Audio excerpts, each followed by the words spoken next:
to introduce Kaylin Leveroni. Is it Leveroni. Leveroni? I Yep. got it right. Formerly known as Caitlin Schrum. Yep. And she is our new director for Parks and Rec. And we are really excited about this department. We truly are. This is a joyous department. So, And we're looking forward to the day we can give you a swimming pool. yes, Me too. definitely. Seriously. Caitlin, how do you spell your last name? Leverone. Rhymes with pepperoni. Yep. And you're one of the Littleton Shrum? Yes. Yes, she went to school with my Julie and with your Aaron, yeah.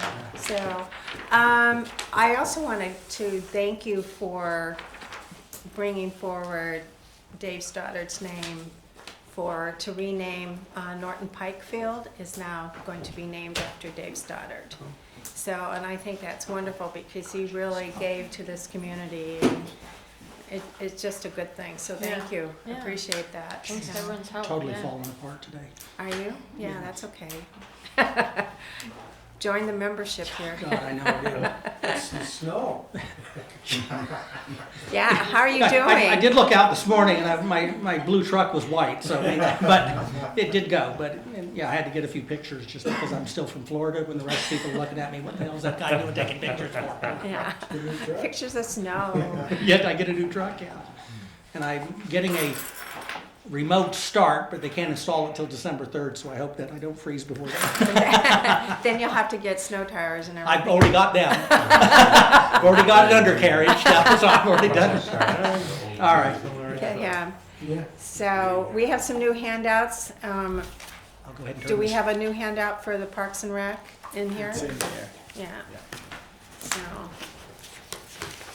and we peppered you with questions ahead of time, just so you could prepare if you wanted to. Yeah.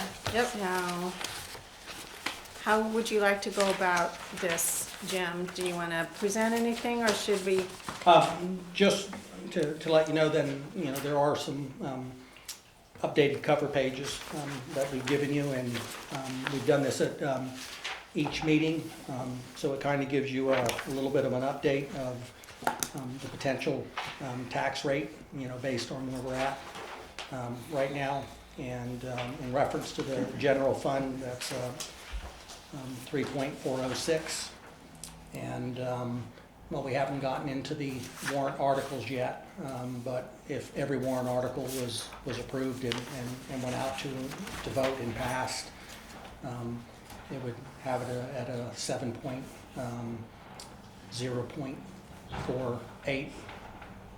0.5 is what would be the. What was that again? 7.05, I'm rounding up.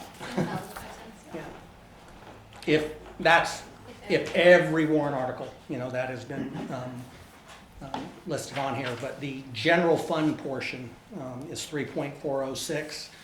And again, just as a little bit of a reminder for information wise, that almost the $100,000 increase that generates that almost a dollar increase in reference to the millage is tied to healthcare retirement, the 3%, and then it does have include raising the legal line item because we're going to expend that this year, and also an additional $30,000 for NCIC, which works for the town on the grant. So that's still not people in the sense of creating new positions and what have you. So it's almost kind of keeping up with costs that have been handed us that we've had to deal with. And So why does that not make you feel any better? I know, I would love to have. Just because you can't do anything about it Yeah, doesn't mean. yeah. Yeah, so what was the total tax rate for this year? 2021 was 2.341. Okay, it's right there, Yeah. okay, all right. All And, right. and like I said, we're doing everything we can to bring in flat, but unfortunately, like I said, there were those three factors in reference to healthcare, retirement, and personnel costs. Two of them we don't have any control over. I mean, I guess an increase, the board and you all could have an impact on that. And that 3.4 is without Any warrant articles? any warrant articles, which means without any negotiated contracts. Yes. Yeah. So that 3.4 is before we even give a pay increase, right? But Yeah, when the, when you're saying, that's $3.40 per 1,000. Per thousand. Per thousand, is yeah. the tax rate. Yes, We're not talking about percent increases or whatever. I mean, No. so if you're actually going from 2.34 to 3.40, that's a 50% increase, 50. That can't be right. I didn't run it as a percentage, I'd have to, and I can't do that math in my head. No, no, we can't. Okay. Yeah. It's not quite 50, No. it's Yeah. pretty Well, it's substantial. 47. Yeah, I mean, 40. it can't be that, something is not. Now, it does include 3% for general employees, so that's in that. Yeah, yeah, but This, okay, this new cover page includes the ambulance, because the Board of Selectmen voted to bring the ambulance fund into the general fund. Thank you. So that, you see 9,500,000 for an expense for 2022, that includes the $555,039 for the ambulance fund, which I still have to show it separately as revolving, because we have to have an article for each to dissolve the revolving fund and put it into the general fund. But you also have the revenue coming in, I added that up under charges for services, you'll see ambulance service, there's 280,000 coming into the general fund for revenue. Can you say that again, please, Lori, and can you talk up just a little bit more, please? Sure. On the front cover page, the estimated revenues we're looking at, okay, so under the charges for services, you see ambulance service, 250,000 and 30,000, so 280,000 is coming into the general fund for ambulance revenue. And then in the second yellow line at the bottom, the appropriations, where you see 9,500,000 for 2022, that includes the entire ambulance budget of 555,000, which is on a separate sheet. So 550, Netted together, it's an increase of, let's see, ambulance, That's the it's first. the 275,039. so just, That might have something to do with it. so in my head, I'm going, for contracted service for ambulance, it used to be what, 240? 260. Yeah, those 260. extra, I didn't get that cover sheet. Put it on the back, or was it on the front of your packet? Yeah. Did you get any packet? I got a packet, but I sure don't see it. Fresh sheet? No, I don't see it. Is it right there under your phone? Oh, yeah, what's that? Yeah, that's. Oh, yeah, jeez. right, yeah. Mix it up with the old ones. So I will probably need to, before I forget, because I always forget to ask for 2 packets for those that aren't here.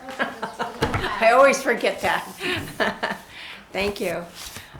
So going back to my question, so we have 550,000 for the budget for the ambulance EMS, okay?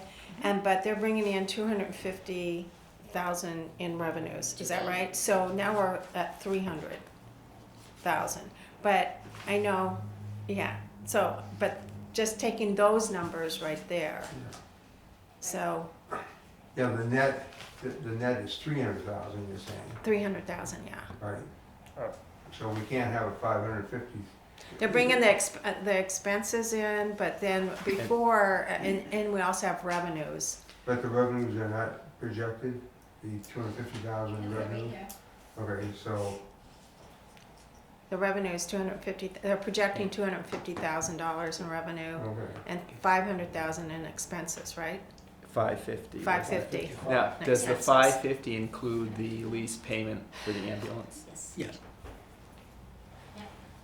So the net increase from taxation is almost $700,000, though, is that correct? Right. Hmm. So you had your retirement and your health insurance went up almost 300,000-400,000, I think was the 2 of those numbers. And then you said the grant for NCIC Yeah, as well. that was a contract, up Okay, 30,000. 30,000. 30,000, yes. So even last year in the general fund, budget, we still had how much in there for ambulance, for EMS? So it's not like this is the first year we've had something in there for the EMS, so that, So actually, in 2020, the general fund put in 232,838.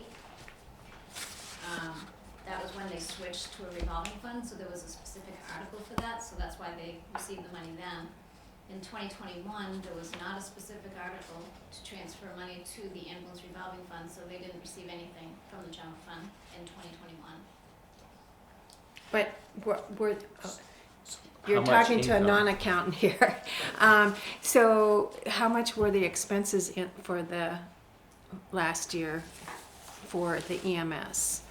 Okay, Was- so on yeah. the sheets on the back, if you wanna, there's a fund of 08, it's ambulance, in the back of the packet. Oh, back of the Back packet? of the general fund, then you had your sewer, and I think ambulance is the second one, because it's number 08, it says right at the top, ambulance revolving fund. Should be right after the general fund packet.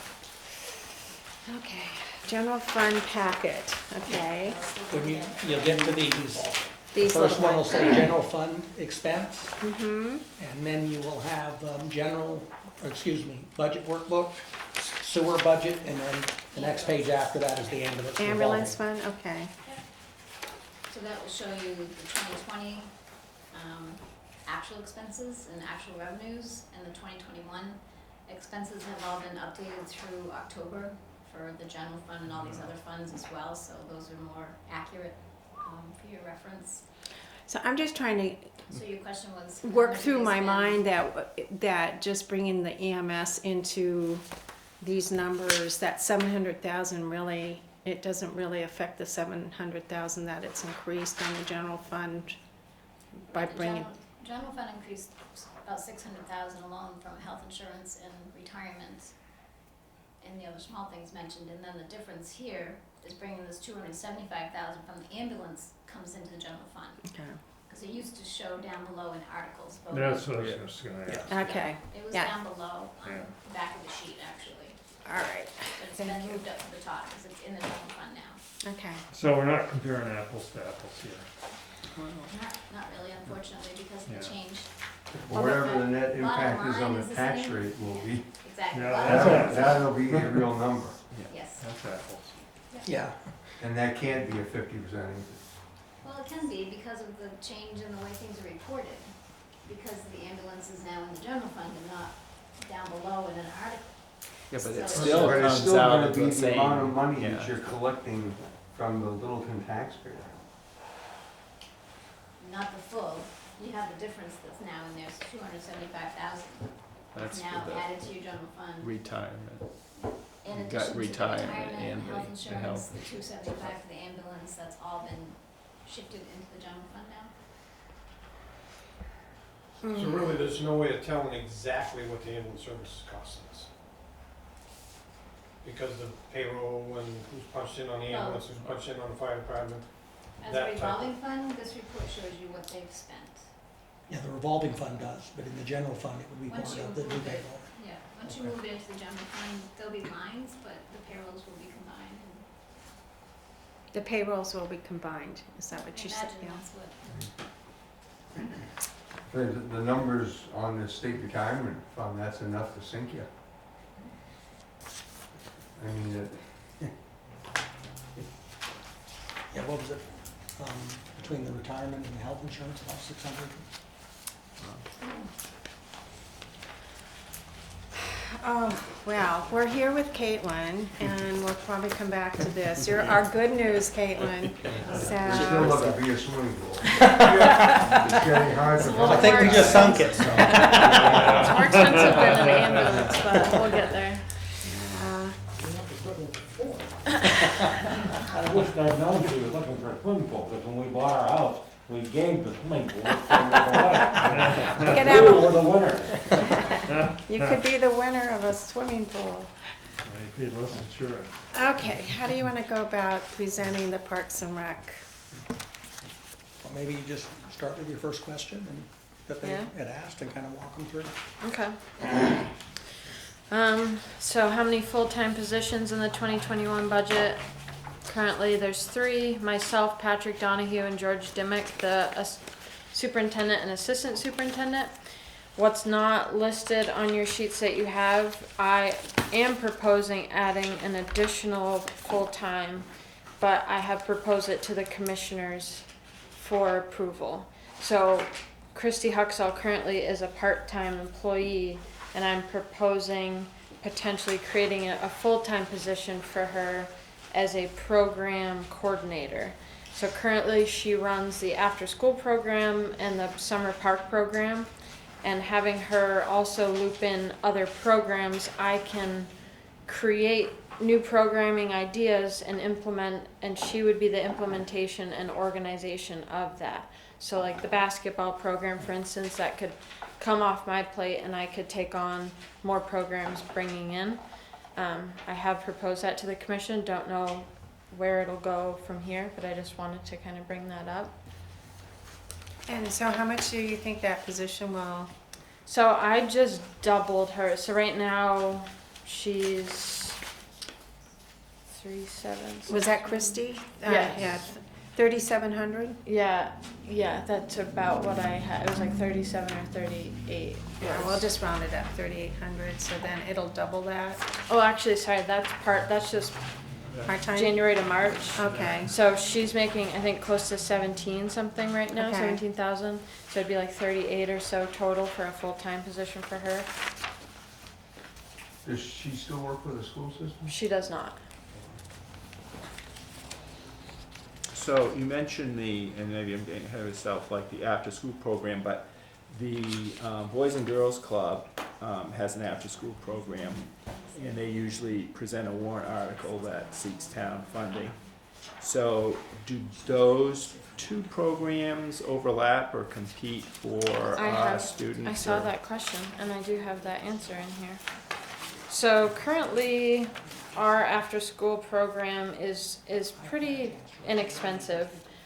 It's the entire school year from 2:30 to 5, and it's $325 for the entire year if you pay after September 1st, or $300 if you pay before. And I looked on the after-school program for Boys and Girls Club today. They're the same range during the year, pretty close to the same time. Their annual is $350. Last year it was $175. They're doubling theirs by having a transportation fee. So it jumped from $175 to $350.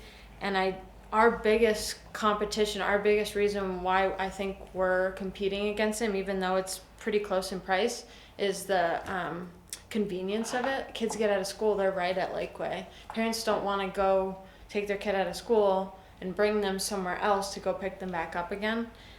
That and word of mouth and the strong reputation of our after school program, I think, is a strong competition for. So how many enrollees do you have in that program? Like from and I know it's kind of with COVID and all, it kind of might. Yeah, we had a damper. We couldn't have any more than 50 last year.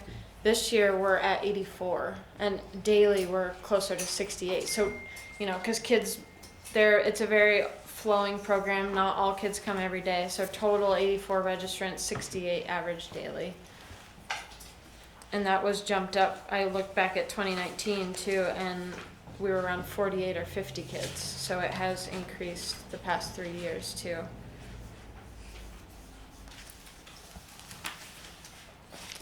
Thank you. Yeah, and I can move down the other list. So I do not currently have any part-time, full-time equivalent positions in Parks and Rec right now. Status of the pool. So, Caitlin, Yes.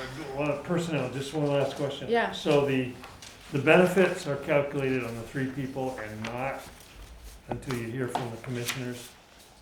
Correct. Have you done anything with that other one? I have Is that not. correct? Correct, yes. All right, thanks. So the way the pool was left in the fall, I think we can be operable in 2022. So I started in this position in July and jumped right into this pool. Fun, we'll say fun.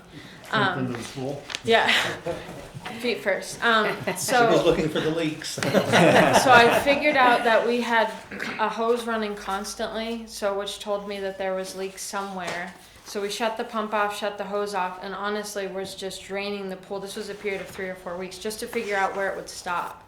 I then contacted Northeast Leak Detection Services, and he came out and he did dye testing. He had this syringe, and wherever he'd gone to the water and find areas, and he found 2 pretty large size that bugs and leaves were getting sucked into. So we drained it down below those. Patrick and George went out there, sealed it, patched it, filled it back up, and it was stable and we didn't need a hose, so that was exciting. The plan was to open this past summer, but too many chemicals were added at once, and we had this like inch of silt at the bottom of the pool that we just couldn't get rid of. And right now there's, I think, 2 skimmers that work currently. So the suction issue is a problem. Obviously it's an old pool, but our vacuums that we have currently aren't up to speed for what we needed. So I deemed it a safety hazard, because once you get in there and you stirred it around, you couldn't see anything underneath. It became very cloudy, so it was not safe to open. But that being said, 2022, I believe if nothing crazy happens over the winter, we should be able to open. And what would cause you to stop mid-season? In What, 20 last year? No, well, last year or looking forward to 2022? Is there an omen hanging out there that's gonna? Well, equipment failure or some significant maintenance issue that maybe they faxed these 2 leaks, but it is an old pool, you know, and Wasn't it leaking into somebody's basement? It wasn't deemed that was the reason, but a woman told me her basement was flooding and it smelled like chlorine, and we had Littleton Water and Light test it, and it was inconclusive, right? yeah, it was inconclusive. The test came, if his little tablet would have turned pink, it would have been 100% it came from the pool, but it didn't turn pink, which meant it was most likely runoff, because the water, because it was up at such a high level and it rained, water would run down the hill into this person's house. So it was deemed Where's the inconclusive. house? Not Can't that I re- want a problem. I can't remember the address. If you were looking at the pool, it's like straight down the hill, right off of Pleasant, one of those houses over there. Alright. Okay. Filed everything I needed to with Primex just in case anything were to come about, but I think the homeowner is happy now. Ever since that leak was patched, I was in communication with her and everything seemed to be better. That would be my main concern if something were to happen.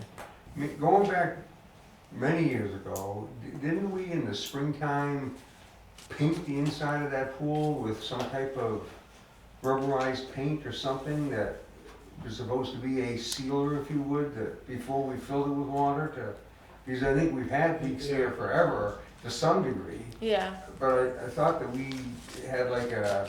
And that paint doesn't last that many years. There, No, even if you had to do it once a year. right. Did it every year, yeah. Yeah. And there's a section in here that I did add 3,000 for a maintenance budget if we were to paint again, because there are chunks of paint coming off and getting into the system.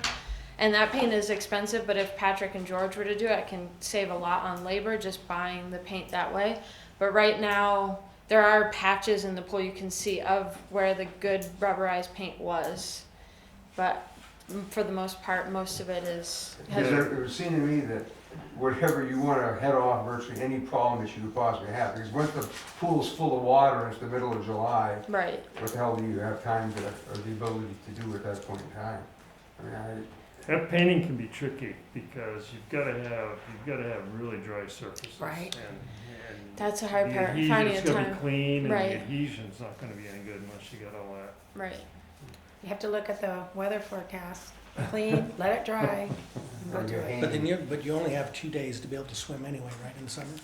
July 3rd and 4th. You would never swim. Yeah, no, I wouldn't. Well, if you go really way back, we used to take a bus to Forest Lake for swimming lessons. That's how we did it. All right, when you're that old, that's what we did.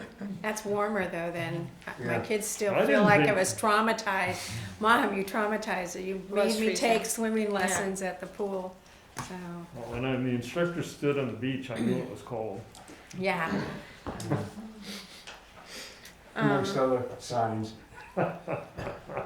Yeah, I guess getting into the next question about the equipment purchases planned and pool equipment maintenance. So 01742 pool equipment purchase.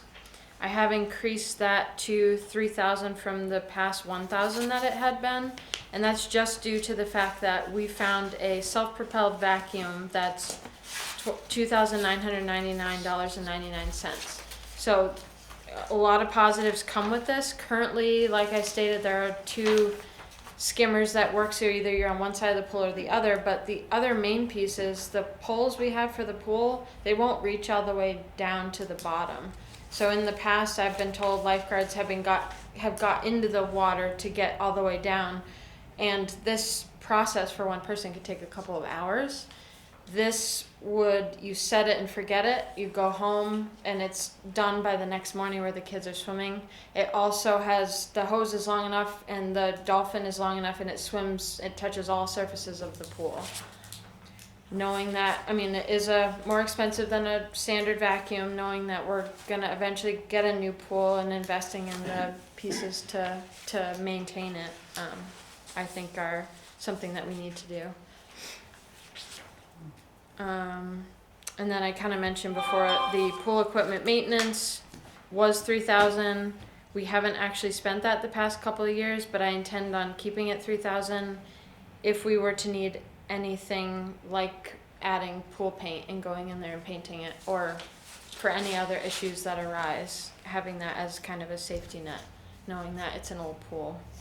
Are there any municipal pool service companies out there? So I have been speaking to, what's his name, in Lancaster. He's not really municipal, and but Tim Wilson, he's New Hampshire Pool DES, has been referring me and helping me with a lot of these concerns that I had. Is there something specific that you, Well, I mean, are there, You don't have a lot of companies? other than the state guy that Milton referred Yeah. me to, he's been my main contact, Tim Wilson. I mean, there's a lot of pool companies around, but it's mostly private pool. Correct, yeah. Opening and closing or whatever else. But, I mean, obviously, we're not the only municipal pool that have the situation. Bethlehem did a major rebuild here 3-4 years ago, Right. 5-6 years ago, 7 or 8 years ago. I think it was that one. Well, okay, whatever, well, that's like fire. Yeah, no, Yeah. yeah. But anyway, because they were faced with a closed pool for a season or 2. But you know, pools of that type of structure, I mean, there's gotta be 30 or 40 of them in the state of New Hampshire anyway. I just wonder if there's anybody who commercially is equipped, you know, to analyze. Wasn't the company in Gorham one of the ones that we reached out to? I mean, it's not like there's not a lot of pool providers, I mean. Yeah, I think that one in Gorham, I'm thinking is more like a home type.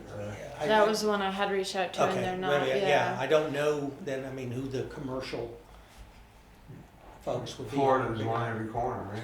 Yeah. And there's, I could give you, I think there's like 30,000 in the state from what that Tim Wilson at the Watershed, New Hampshire. So I was impressed, but I think getting someone that I can rely on for questions like that, he's been a great resource so far, but maybe reaching out to Bethlehem to see who they use. And I almost think that, wasn't that a community effort in Bethlehem to rebuild that? I think so. Like Four Seasons Resort down here, they got that big pool, Evergreen? everything, yeah. You talk to them, or the Hampton Inn has a big pool. Yeah. Maybe they would have a contact for somebody that would do maintenance. A lot of these hotels have pools, Yeah, and they don't fix them themselves. They hire somebody to do it. Yeah. So there are resources out there. Yep. But she is trying to save some money here and putting Patrick and who else? Half the time I've found is when I find someone like this leak guy, I think I paid more to get him up here because he was from southern New Hampshire or Massachusetts. But yeah, I'll reach out. That's a good point. I have been in contact with Weston and Sampson, who is more along the design side. So jumping right into like the research grant piece, LWCF is a Land Water Conservation Fund. We currently have a grant out with Remick Park improvements, but that's not to say I can just go ahead and work on a grant with them for this pool. The next round opens in May of 2022, and I've been told to keep pursuing pre-planning costs to figure out exactly how much everything will total up to. And that Weston and Sampson actually approached me. They were up here for a convention in North Conway, and they can design and build pools and bid on them. So it would just be, they supplied me with a proposal. They would have to do an audit and meet with the community and then create a concept design, which could cost into the $10,000 or $15,000 for everything total. So to get what we need, we have to spend a little bit of money to get that before we can move forward. But I can still absolutely keep applying for grants. So that's my next step. Are they national grants, or are these state government grants or federal grants, or what types of grants are they? The LWCF, I think, is state. I will have to check on that. That, and I've been reaching out to NCIC to see if there's other grants available along those lines. Dan was brought up earlier, there's Build Back Better, Yeah. if that passes, whatever. I wonder if And there's if it does, what does it anything. mean? Yeah, what does it mean? Yes, exactly. But I mean, I was just wondering if there was There's something some. in there, or the infrastructure or something in there. Just take a look, and That would there be may not relevant, be anything, but Yeah. better to look and That know kind of than, money there yeah. should be. Right. Okay. I think that was all I had on pool stuff, unless. Whatever you do in the pool stuff, and this is going back to John's comment, if anything could be done to heat that pool, new or old, Okay. wood boiler comes to mind. But, the solar panels, I mean, something, and obviously even if you can raise the temperature 4 or 5 degrees, it can make quite a difference. I would keep that on the radar. Yeah. Solar panels might be a good way to go. That would be very interesting. Whatever you wouldn't it? do, avoid electric heating. Yeah. 'Cause I have had to do some consulting work with some attorneys who have had people electrocuted in municipal pools. Mm. Something to think about. Yeah. There are solar panels that just heat water, Yeah. and that would be a far safer approach. Right. I mean, if you're on a smaller scale, people with private pools, whatever, it can be as simple as you're just putting a valve, if you would, in your return line to the pool, where you divert a certain amount of it off in through the solar panels and comes back and pool at a different spot. You're just coming back from your filter, so I mean, Right. it's not like you Or need a whole heating. more Right. pumping mechanism or whatever. You Right. can- That'll be all part of the design scheme. In the pool houses now, I mean, ours is ancient. I'm surprised it's lasted as long as it has, but I don't know if you've ever seen that in the pool house, how big that filter is. It's a heavy duty. That has been pumping. How big is it?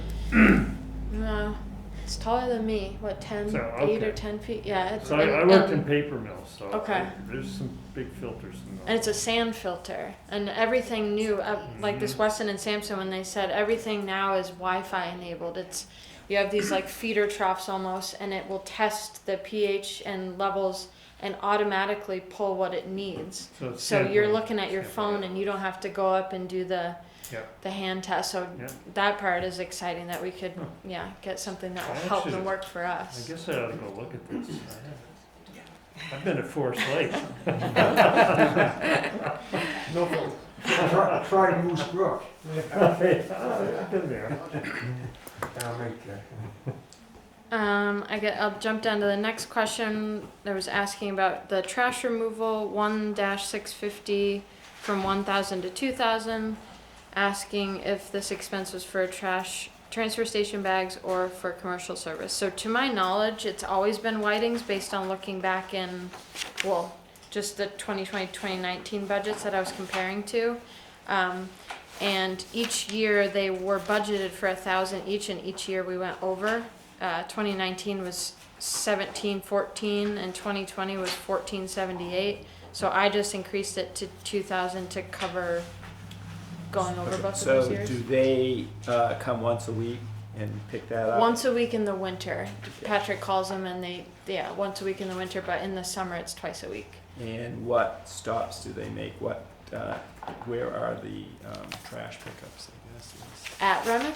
Yeah, well, because what I'm getting at is, at some point, is it more cost effective to have some of your staff do that than, this So- service?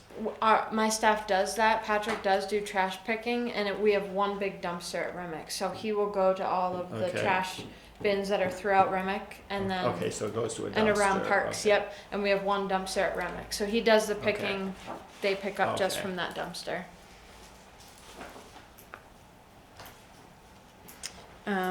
Next question was electricity, 01-410, 2020-2021 budget, under budget but over budget in 2019, so increase for 22. Is COVID responsible for the under budget? And yes, that is the answer.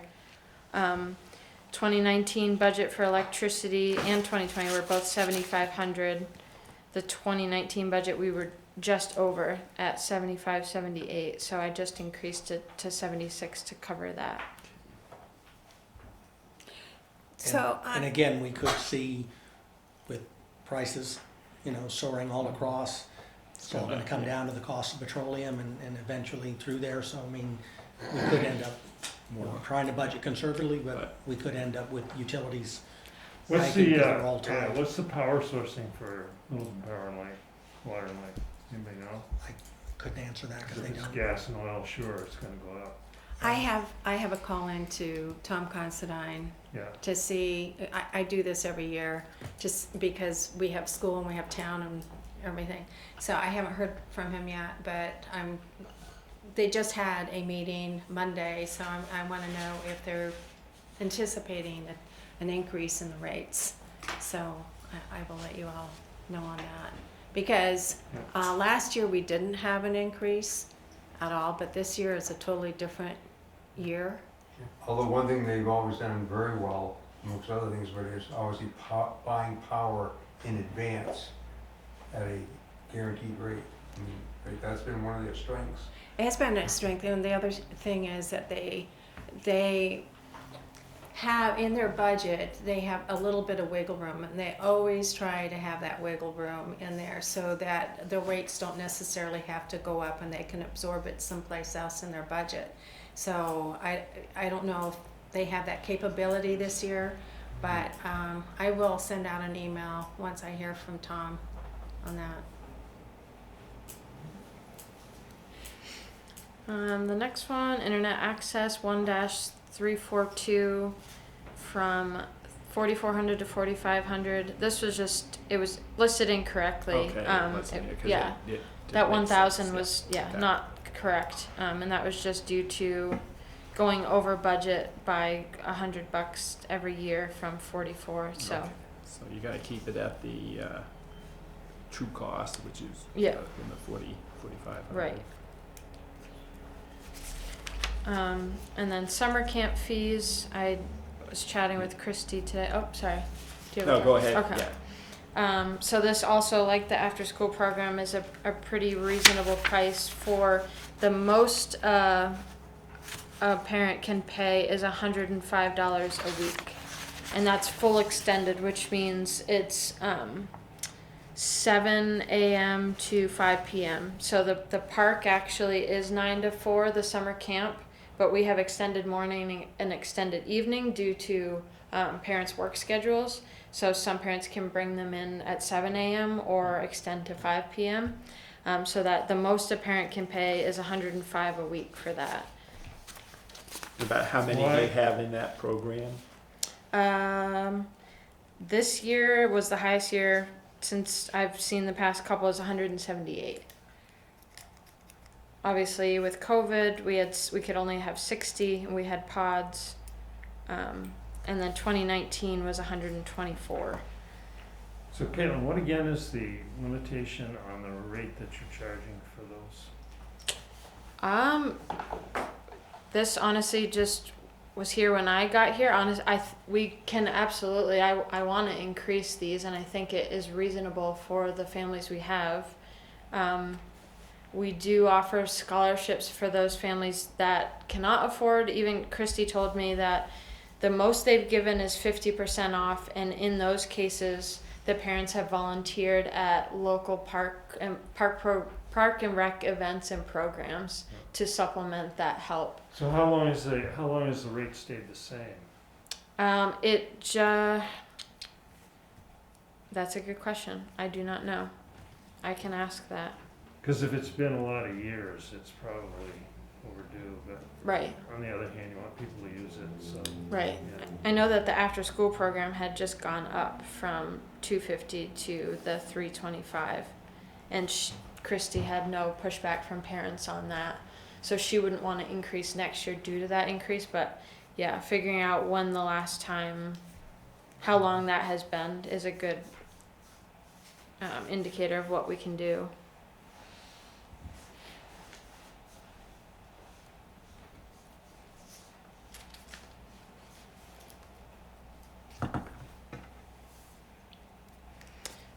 And we have 18 to 20 counselors for that summer program, average of 15 to 16 daily. The one thing that this year was kind of interesting, we actually had 30 non-resident kids come to camp for the entire summer. So that would be something I wanted to look into increasing as a non-resident. Apparently, we haven't done that, so I'm probably going to get pushback on that. But I think it's important to have that. I think they've just been rolled into it. That seems suitable to me. Right, and I think when Yeah. non-resident parents approach Christy and ask that, they're kind of excited that they don't have to, and that's the fight I'm going to have is changing some of the ways that we've done things. Yeah, so when some of these things happen, is there any like formal structure? I mean, who makes the decision to like admit these non-residents at a resident rate? Is it like, well, we'll have to, we'll have to get back to you on that and run it by you and then the commissioners or whatever, or is it just however, someone responds and we're off and running and then we got a situation like this? I mean, not that it's anyone's fault, but I mean to kind of nip some of these things that are, not structured and unforeseen and don't fall into the same or the categories that exist. So yeah, so I honestly found out about this today when I was going through this, so I didn't know that. And I started in July, so the Park and Rec program is already underway. Having policies is one thing I've learned that there isn't a lot of documentation that I found. I'm already working on a field usage policy because we don't have anything, but having a policy like that would be a great start. But I would think in situations like this, Christy can call me if we don't have something and I can approve it. It's hard to get 3 commissioners in a room at a time to yay or nay it for a little thing like that. But they must have regular meetings and monthly. so just it might be a good thing that you have like a rate sheet or a service sheet, Right. and that at the beginning of a season that you put this on the agenda and you get them involved to come up with a formalized rate sheet on costs or charges. And then you approving can it that review year. it every year, Right. and as things increase, you can, get it up front. So Proactive. and then publicize it. Right. So that your clients know in advance of, Right. and they can plan accordingly. And that's what I'm doing for that field usage is like I never really knew where the rates were or what they were, and nonprofits usually don't have to pay, but now if I make them, I'll report them out, and that is the way it is, and now everyone knows. But voting on it, So Steve? One question, your summer schedule in terms of number of weeks vis-a-vis the actual non-school weeks, like why doesn't your program run right up until school starts? So that is a good question, and I did get that answer today because it was mainly due to Christy worked in the school district, and a lot of the counselors that we had went to college, so they cut it off like a week or two before school to prepare. This year, she even did mention now with her not working with the school, she could expand to 8 or 9 weeks instead of the 6 or 7. It does come down to college counselors, but she can at least be there. And if there are kids that are going to high school that don't have to go away. Because that must create situations for parents, obviously. Right. They got that gap, and I know there've been some years that they've cut it off 2 weeks before school. Yeah, and that's gonna create a lot of hardship in terms of people Right. working, and obviously in the news now, you got a lot of conversation about, childcare and whatever else, which Right. in our community, that's a big piece of, so. Right. I mean, anything that you could do, I think, to stretch that out, Yeah. even if it was somehow at a reduced rate, I say rate, not dollar rate, but reduced, Time, maybe. well, rate of supervision or whatever, or different activities that didn't require as many supervisors, but if you could have that program run Right. right up until, Yeah. a few days before school opens. And I if we think have, if we have the counselors, obviously it comes down to how many kids we have versus how many, But there might be some activities that you need a higher ratio or. right. Or sometimes the younger kids need more adult supervision than the older kids, yeah. So what is the average pay for a camp counselor at high school? So I think our counselors, it's minimum wage up to $10 is our range, and it is kind of low. I think as long as we had that gap, we were able to at least do incremental for the students that have been there a long time and taken a lot more supervision. So the highest we've gone, I think, is $10 an hour. We may have an issue with that later on, right? Well, Minimum I mean, wage, obviously, yeah. With the I just wanted to inflation get that's an kicking idea. in, all the other stuff that's going on, I mean, I've, yeah, you're making me first. I hear auto parts have been holding the line. Well, everybody is, but even, kids that would be candidates or are Yeah. workers say, well, geez, I can go down to McDonald's and get X amount of dollars more than, I'm pretty aware of it. That's, Yeah, no, when you pull in the Walmart parking lot and you see hiring at $16 to $18 an hour and Burger King at 15 with a $200 signing bonus. I Yeah. mean, there is a point where we might have some competition, especially in that age Oh, group. yeah, I mean, you know. But Other there is than- temporary help. I mean, the idea that you're not gonna necessarily go to Walmart and just have a position for 8 weeks or 10 weeks or whatever. So there is that, but I'm just trying to say that this is probably something we're gonna be discussing. one good thing Later about your on. Yeah, program because is. it's not just local. I mean, Yeah, it's across the exactly. country. In fact, what was really interesting was the other night watching the national news was the number of people from like 21 to 29 males leaving the workforce. I saw that. Yeah, and Yeah. they're not doing it because of unemployment, because there's no unemployment benefit, there's no federal benefit or what have you, and it's kind of like an unknown phenomenon. Like they just dropped out. I mean, maybe there's some entrepreneurship or whatever, but they're talking about in addition to the shortage that's there generally, there's a significant number of people leaving the workforce, and we would think maybe at our age, retirement, my age. My you age, guys too. are much younger, No. but No, I don't think so. but that some people are saying, you know what, I'm going to go ahead and retire at 65. I was going to go to 68, and some of that, but it was maybe you saw the same NBC, and it was a demographic that kind of caught me and shocked me in the sense of what you would think to be starting in your early prime years of working, leaving Well, the workforce. I think a lot of them have decided one report was that they're going back to school. They have decided that the types of jobs that they did have, they elevated was their one of the elements, expectations of different benefit packages that they have. Not necessarily the health, but time off and, that sort of thing. They want more family time instead of, so I think that was it more than anything. I've Yeah. had some exposure to this. Some of it comes down to education. You have the number 7 and the number 861. What's the bigger number? Money doesn't resonate, it's just a number.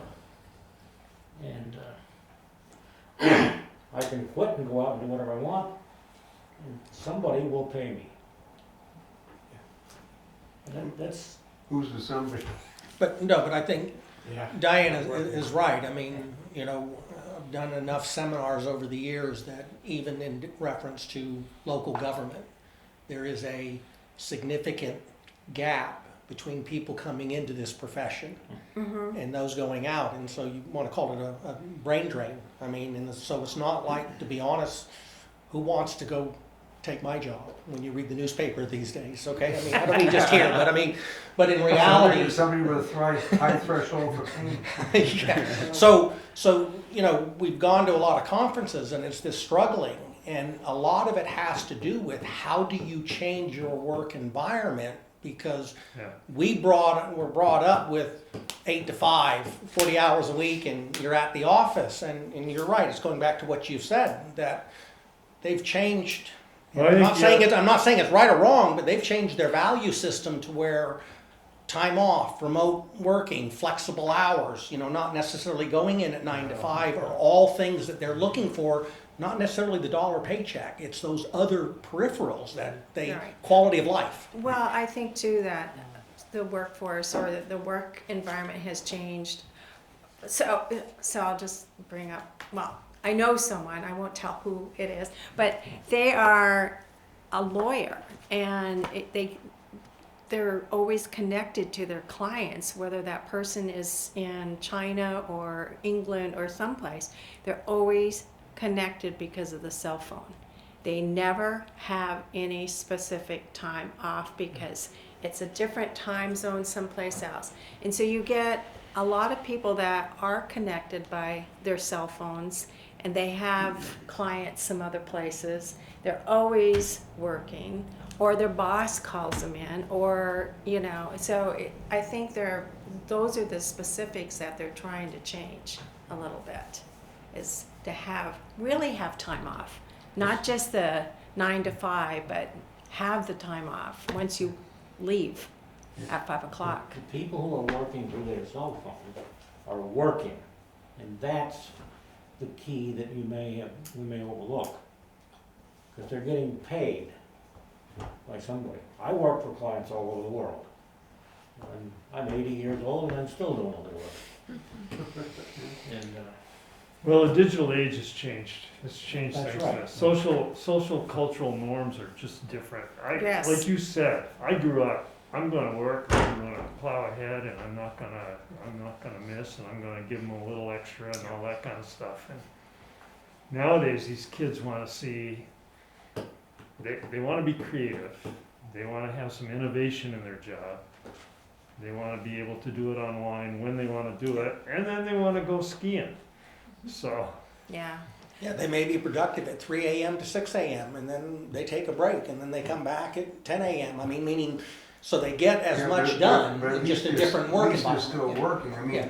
part of that, was it, in September, between 3 and 4 million Americans left their jobs Yeah. voluntarily. Yeah. That may have been part of Yeah. the same deal. I mean, that's a high percentage when you're looking. So going back to the budget. Yeah. And the other thing I was going to add too is we have the opportunity for these high school students getting volunteer hours that turn into jobs, and they like it and they want to stay. So those are always great opportunities to have kids through the school that like what they're doing, and maybe they make more money at McDonald's. And but they also, don't want to. it's a nice thing on their resume. Right. It's Yeah. a good, that's the kind of job that jumps off a resume. Right. So I guess basically I want to know though, with that pay scale, Yeah. is it easy to find people to fill the positions? I mean, that's what, are you getting the people that you need? Right. So far it has been, and with Christy was in the school, she was connected. She was like the community service coordinator too, which she isn't anymore. But that was the one thing I saw. I am concerned going forward that is very low with all the competition that there is around. So at the moment, I don't know how long it'll last, but yeah, I would say I'm concerned with that pay scale. Okay, so that might be something that you have to talk with the town manager on at some point. And your commissioners, Right. yeah. But we'll do what we can to get through the initial year. Yes, exactly. The one thing for after school program that I didn't mention talking about it before was how many employees we have in this program, which we have 9 part-time seasonal and then 1 part-time, which is just Christy. So 10 total. Daily average is 7 people total.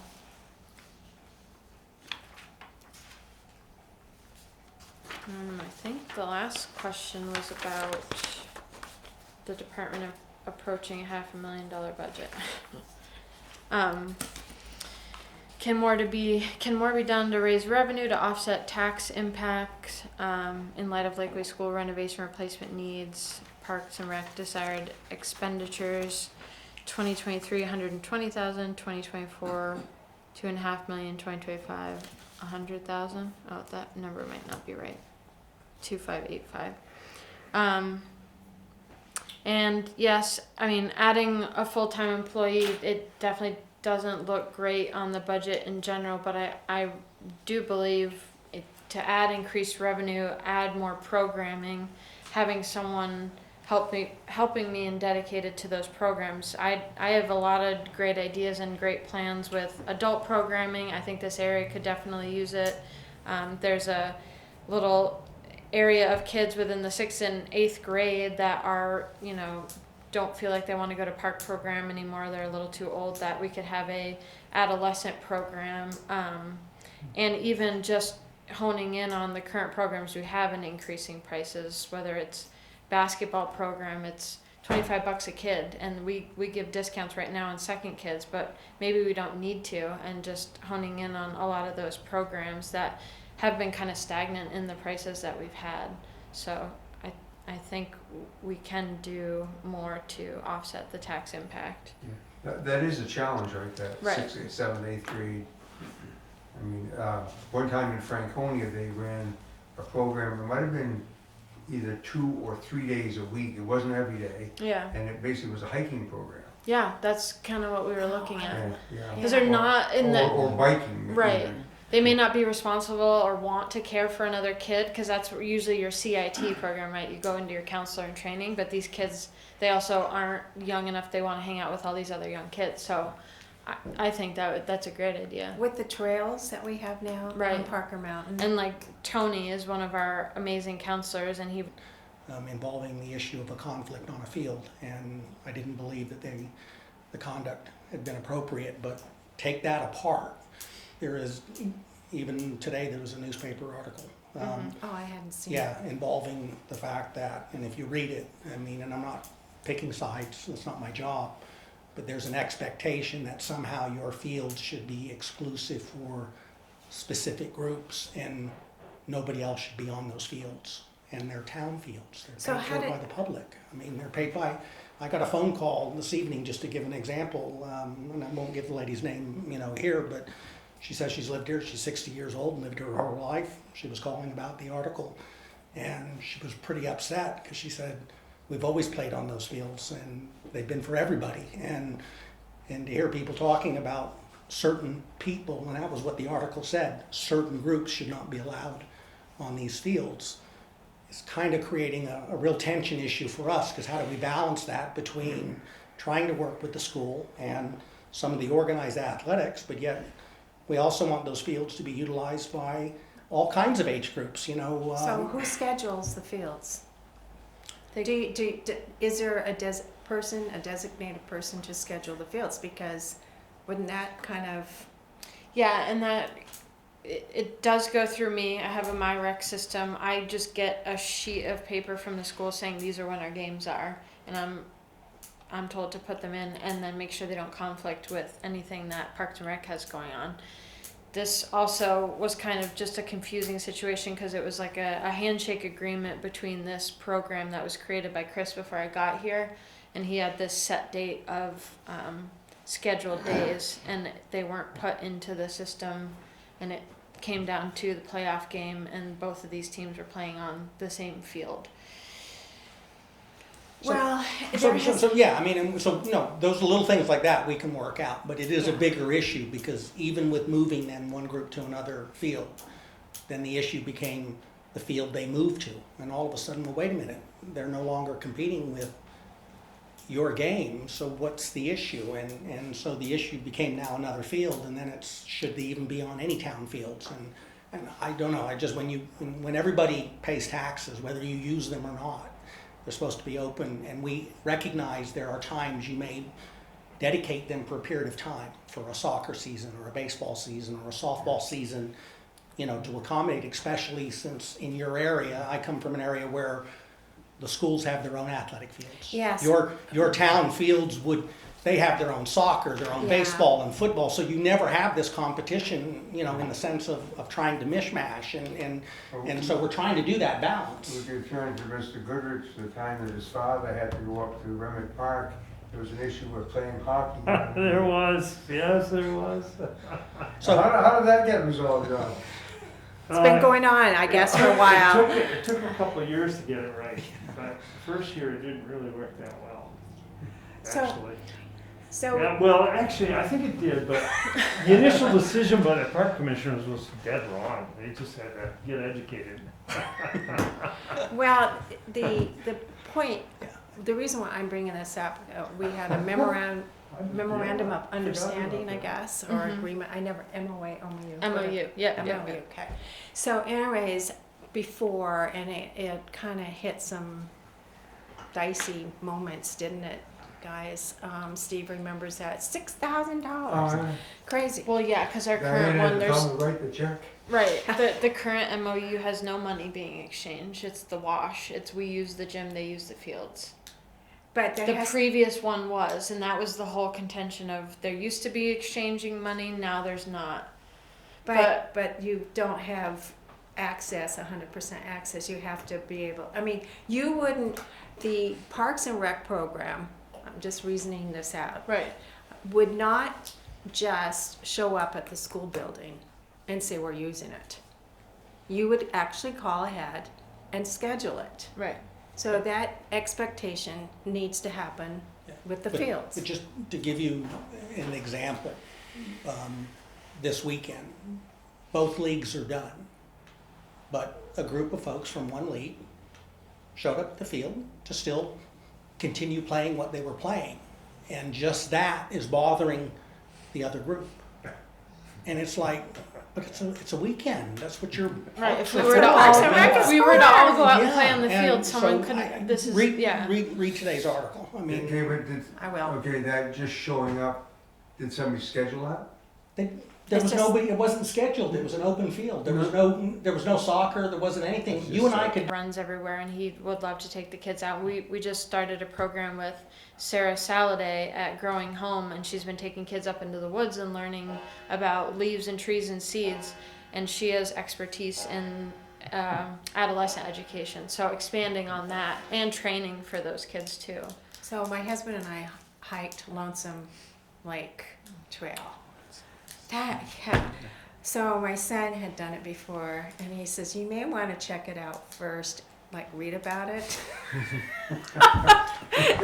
that was a hint. He was like, okay, Mom and Dad, do you really think you Those can do books it? kind of lie. You really have to go by the grade. Even if it's shorter, doesn't mean it's gonna be easier. So we went up. Well, as we were going up, there were a group of young middle school boys. Yeah. They go up, and then later they come down. We're still, Still going up. but they were having so much fun. Yeah. And I did think about why don't we have this in phys ed or something at the school or something in the Right. parks program. Like outdoor learning around this area isn't that common in the public school, which is crazy because we have so Well, right much here. great out. Yeah, Right. we're right here. Right. It's Used to do after school skiing on Mount Eustis. yeah. It was a good thing. But anyhow, I hope those are some of the programs that get expanded. Yeah. Bill? In the school system, they have special needs kids. Yeah. Do you have to deal with that? I haven't yet. Okay. So yeah, that would be an area that I would need more information on for expansion. You're talking about recreational wise or anything in general? Handicapped, Anything in hard to general? handle kids, Right. almost anything. Yeah. What kind of programs? You're asking what kind of programs? Well, I was just curious how you would handle that, but it sounds like you haven't encountered it yet. Yeah, I haven't. As far as like compliance, I mean the pool wise, that really old machine that lowers them into the water, I don't think has ever been used, and most of our other places getting handicap accessible. But as far as kids with needs that way, I think some of the parents are a little wary about sending them into programs like our after school program. It would be difficult to have one counselor with this child the entire time, and I think people get that, and I just haven't experienced it. So any other questions for Caitlin? So the green building, Mm-hmm. I see that in your I had a proposal. little addition. Yes. So that must have some effect, or would have some effect on the programs. So right now your summer program is in the Daisy Bronson. Daisy Bronson building. Mhm. So if we had the green building, would the summer program go there? I mean, wasn't it there before? It was, and I would like to have a space big enough that it was a shop for Patrick and George, as well as offices for Christy, George, and I, and then an upgraded locker room. If we were able to have a second floor, I could see it being like when I went to park program there, and that was the craft space and the Mhm. hangout place. So that would be the plan. Yes. Okay. I don't know where exactly on that facility would go. I think Chris and Patrick had plans prior to me coming on that it was almost a mimic of the current DPW building, and it was just a smaller version with like a 2-bay garage attached, and they had it on the front side of that parking lot. But within that space there, I think we could fit a building. Well, I was just wondering about that because right now we haven't heard anything about the Yeah. situation between the school system and using their facilities and the school using the parks, and Mhm. that seems to be going okay at this point. We've had a little bit of, I don't know if you've Yeah. I seen haven't. anything online or in the paper, but It's- yes. It's been a little rough. Yeah. So, There's- yes. I mean, in at some point, I think the Parks Board and the Board of Selectmen may have to get involved, because there seems to be an expectation of some groups that those fields are dedicated To the school. to specific, and other groups shouldn't be on the field. And I already stepped on some toes at a meeting You Just- did? Oh. in reference, and I learned how connected you are in this community, that maybe you step on one and 10 other people's toe comes up. So Oh, yeah.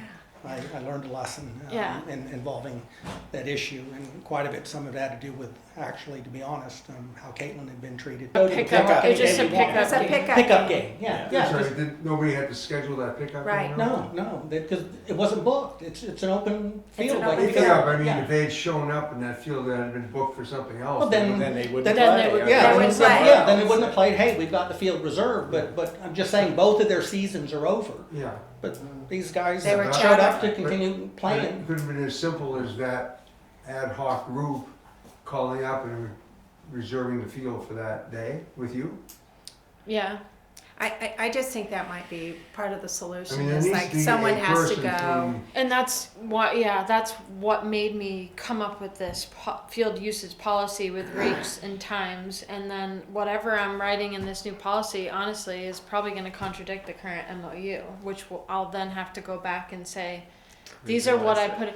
But it's left me in this tough position. I've been Well, forced to You put should have this a in. voice, though. I'm trying. Yeah, I'm trying I'll to. get you a and megaphone. You know, it's funny. You can have scheduled things, but also maybe times are different, and now parents are much more involved with their kids. There's fewer kids around. I think you hit it honestly. right on the head. I used to play pickup baseball all summer long at Granite Park, and there was no problem with it. And then same with hockey. Once we straightened out the park commission, we played hockey almost every night, 5 to 7 p.m. 30 above, 30 below. Again, I'm not trying to pick sides, and No, there's we not know a good you're or not. bad, but I mean, but It's a- we have definitely been No, handed but a then very, we- very significant emotional challenge. No, but there's gotta be a central clearinghouse that has authority over all these fields, and if somebody wants a field, I mean, it's fine that the school sends you their playing schedule, I mean, and that can be primary, obviously, and you lay that out on your, Yeah. whatever, but if there's a day other than one of those days that somebody's looking to play a game or something, they get, and if you give them, I love the idea though of just having a pickup game and, hey guys, let's go. That's kind of what this was. Yeah. So Yeah. I mean, Yeah. so not everything is necessarily organized and I'm booking the No, field. no. They know that there was no other activity going You need on. guidelines, and you Yeah. probably need some priorities. Yeah. You gotta have guidelines, how we're gonna use the fields, and the priorities go to the sports teams when they have a practice or a game, but, thereafter, it should be. But the others need to cool their jets a little That's bit. Yeah. what I, Yeah. I like that. Mhm. I'll let you say that. Cool your what jets. paper is this article in? Today was the Caledonia. Caledonia. Yeah, and the frustrating part about that was it was the beginning of everything and how ruined or damaged the fields were, but ever since then, Patrick has worked day and night with those nice 50-degree days and fertilized and rolled it. And I don't know if anyone has a chance to go over there. It looks like nothing ever happened. Looks good again, yes. Exactly. But if So you read and the that article, it makes it sound like there's $6,000 worth of damage. exactly. But that's what we do. We have the money in our budget so that we can allow people to play in the fields and we fix them. That's where this concern was. If we Where's don't the want money people going to on come them, from? Why have them? And the Right. group that was playing supplied the fertilizer for the field. Right. So Which is let's move pretty good. on, okay? Okay.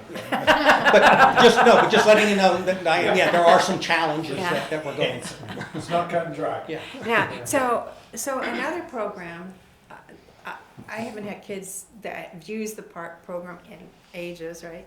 So skating, ice skating, do we still have that here? Yes. And when does that usually occur? It's Started starting 2 now. weeks ago. Yeah. Did it Maybe start for 2 me. weeks No, ago? no.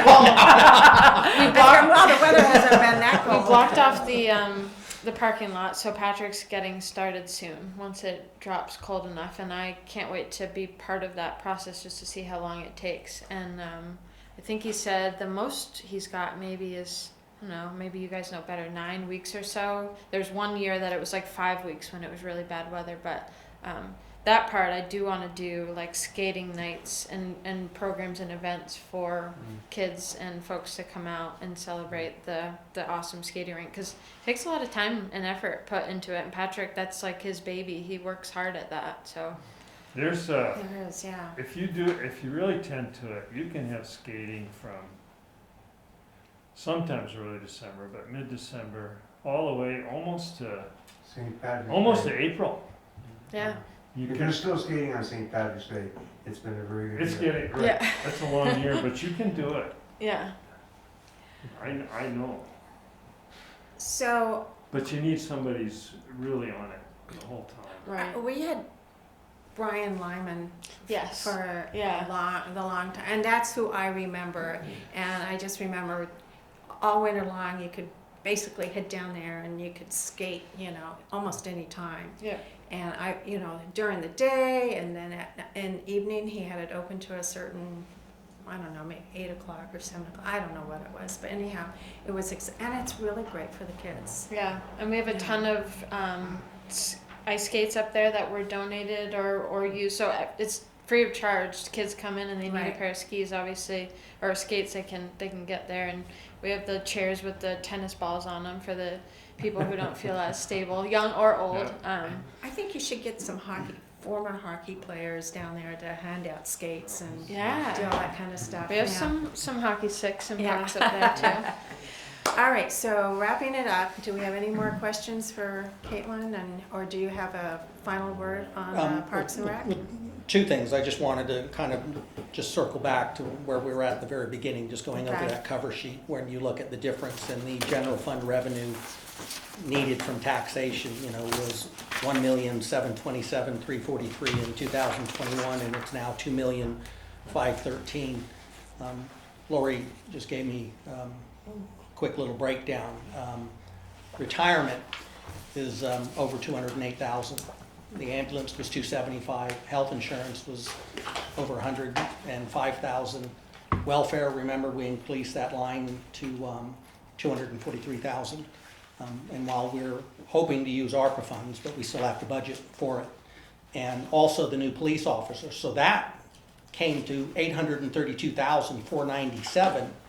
But yet when you see the difference in the revenue, it's 786,115. So I guess what I'm trying to stress is there are departments and there are areas that we were able to shrink and to bring down, the difference between the 832 and the 786. But when you throw in 208 on retirement, 243 or 275 on the ambulance, and the 105 on the healthcare, you're getting up into the $600,000 range, and those are just costs.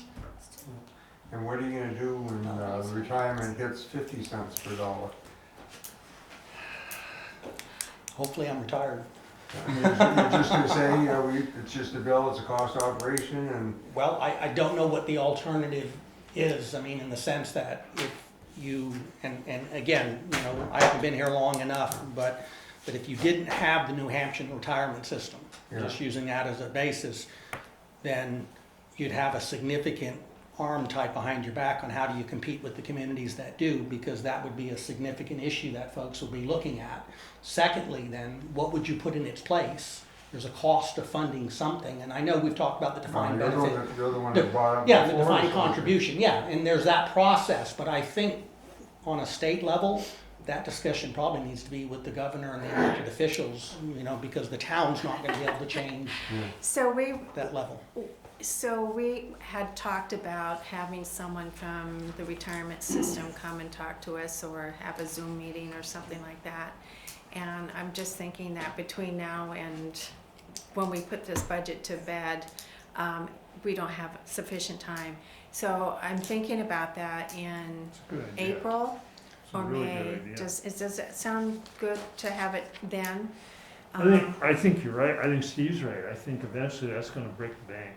It's gonna put everybody under. And, is our job to just go along because we don't wanna be disadvantaged, or is our job to say, what the heck are we gonna do about it? We must plan now.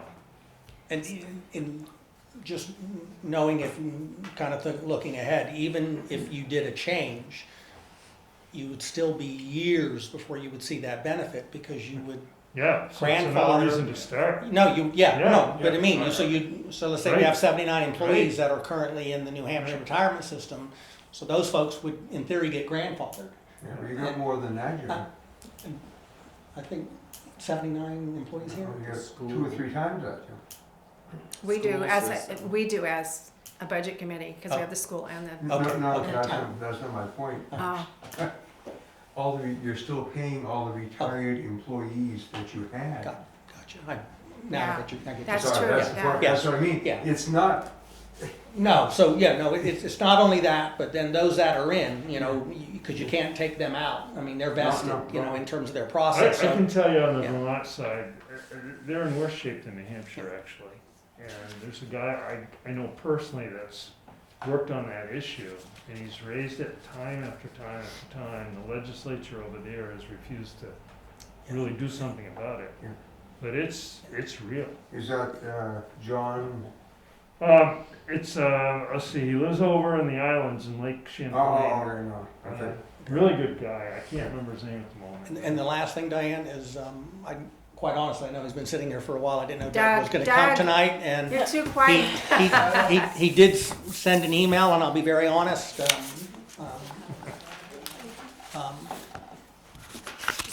Lori and I haven't had a chance to read it, so I'm going to let Doug go ahead and address. I think it was based on a question that you guys had for him involving a position in overtime. There's 2 questions on overtime and the new position we are requesting. Okay. So, hopefully the emails, I'm trying to keep it concise, but in terms of the overtime, I wasn't intentionally trying to increase overtime, just by chance. I actually went back and analyzed their overtime over multiple years.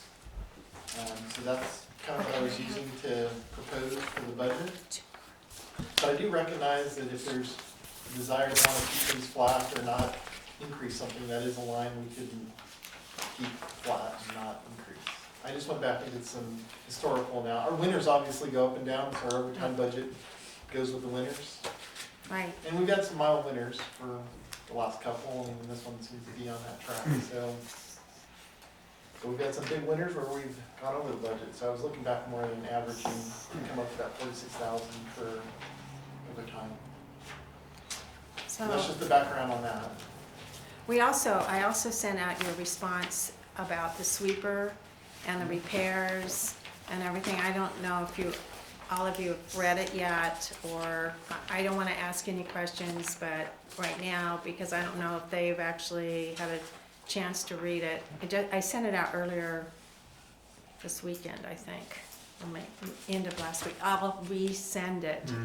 But I had asked him about the repairs that were above the maintenance level, regular annual maintenance, for the sweeper for the last 5 years. I just was kind of wondering, what was it like? And you and your Like I said, go all the way back to the Yeah, beginning. you so. went back like 20 years. yeah, you went back 20 years on that, but I'll resend it to you. It's about So- 60,000 total. Yeah, so, and then you came up with just the constant maintenance of, someone going in. Yeah, the track record in the last 5 years. But you get your money's worth out of that machine though, because what the cost of a new one is versus almost like 20 years, even with granted, it's not efficient to keep doing what you were doing with Right. repairs, but you factor that in, it still was cost-wise without your employees' time. It was, reasonable. But I'll resend it because I think, when we get to the question of the sweeper, you need to have that information so you can make a more informed decision. So can I throw something out? Yeah, Yeah, so, yeah, you can, for equipment, just the equipment cost itself, you can do an analysis, and maybe it comes out better, maybe it doesn't. But when you have that equipment or other equipment, you have more employees, and when you have more employees, you have more retirement costs. And so it isn't just a simple equation, in my opinion. that's true. That's true. That is true. Yeah, Because, you had shared that the company that you worked for, they wanted a fleet of trucks, right? yeah, And they did the cost analysis, and they just realized with all of the other things, not only the purchasing, but the manpower, the Yeah. retirement, everything else, the health insurance, insurance, everything else, it wasn't feasible. wasn't worth it. Yeah, it Yeah. wasn't worth it. So, but anyways, I really appreciate that because I was thinking, okay, that 200, how much was it for the sweeper? 255. Yeah, $255,000, and we were just like doing 10 years, what it would cost for 10 years.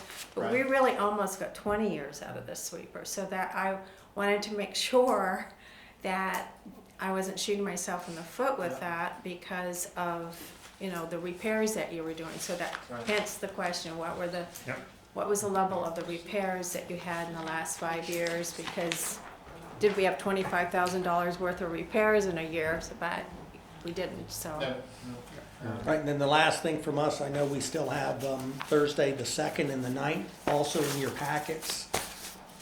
It's a big sheet, big spreadsheet, and this would be, at least right now, an accumulation of all the warrant articles. that one. Yeah, So maybe that, Thank you. between now and then, Yes. would be able to give the opportunity, it's a pretty, This you one know, here, yeah. which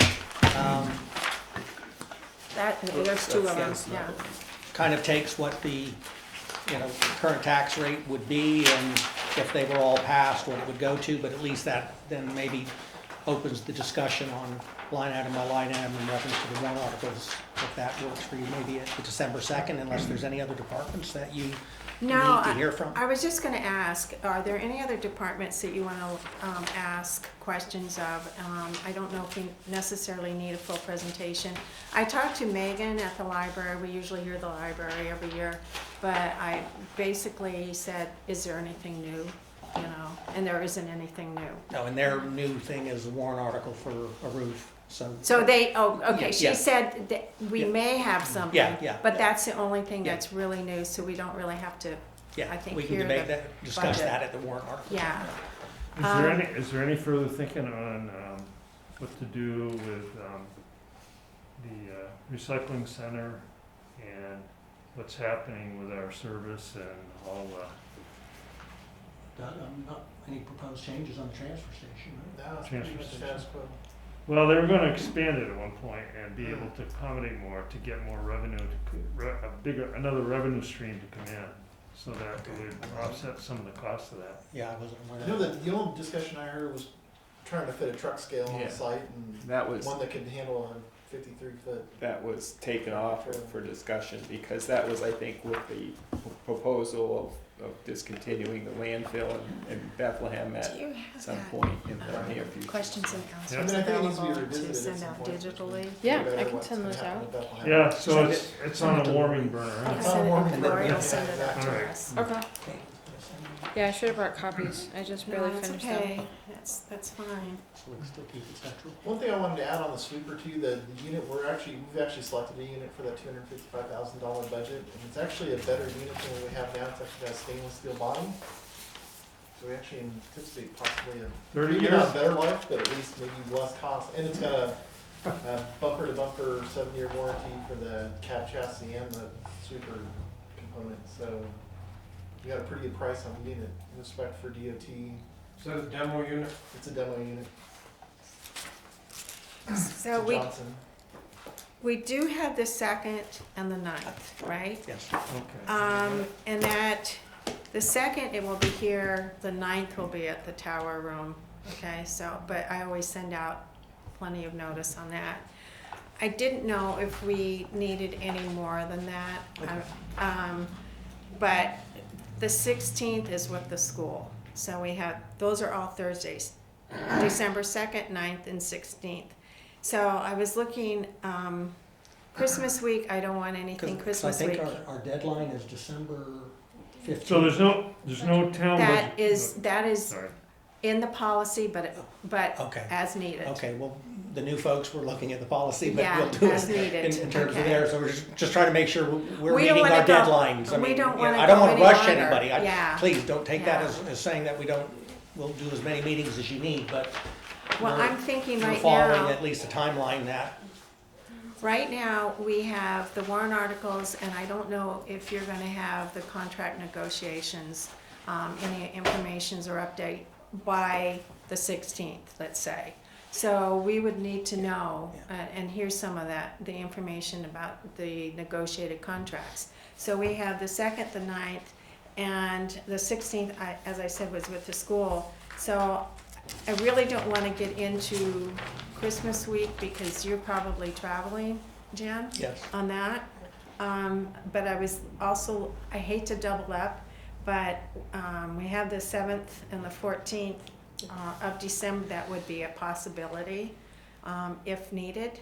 So I don't know if you want to take a look at the warrant articles and what you think it will take for a presentation and discussion, and then the negotiated contracts. I think those are the two big areas, and then the overall. I mean, And just to tell you too, that because I'm still old school in some way, I print out the calendar. Yeah. So, we do have, a meeting on the 18th involving the union, a meeting on the 30th, and a meeting on December 7th. So hopefully, just based on proposals and information going back and forth, I mean, yeah, I'd like to think that we'd have an answer by that December meeting to be able to yeah, but to tell you, sometimes you know, by the, because the last meeting in December is the 7th, and we're scheduled for the 9th. So, I mean, you know, it'd be ideal if we got it before the 2nd, meaning if we were able to resolve things by November 30th, but That's gonna be tough. yeah, it is. That's gonna be Yeah, tough I mean, because yeah, they and still I- have to ratify it. Yeah, And it yeah, always so- takes 2 or 3 weeks Yes, for but them to ratify I think it. at least by the 7th, we'd be in a position to probably give you an update on the 9th. So I think what I'm saying though is we have those 2 dates, and as we approach those 2 dates, we'll reassess and then take it from That's there. So 12/9, excuse me, 12/7? Um, 14th. This 12/2 is the, Yeah, but the additional dates, Diane. oh, the 7th and the 14th, yes, would 12/7. possibly be it. Wait a minute. So let's start from today and go forward.